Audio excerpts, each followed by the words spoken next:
చేయక్కర్లేదు.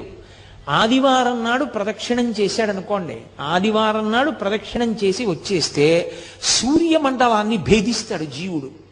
శరీరం పడిపోయిన తర్వాత శరీర పతనానంతరము సూర్యమండలాన్ని ఛేదించి కైలాసంలో శివలోకానికి వెళ్ళి శివ సాన్నిధ్యమును పొందుతాడు.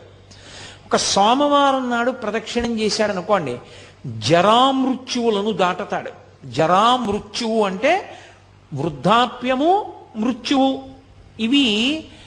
ఇదొక చిత్రమైనటువంటి విషయం. చాలామంది త్రిదళం త్రిగుణాకారం త్రినేత్రంచ త్రియాయుధం అంటుంటారు, కానీ అలా లేదు. అసలు యథార్థ పాఠం త్రియాయుషం అనుంది. త్రియాయుషం ఏకబిల్వం శివార్పణం.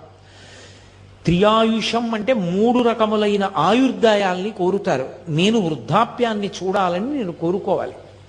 బాల్యము, కౌమారము, యవ్వనము దాటి నేను వార్ధక్యాన్ని చూడాలి అని అడగాలి.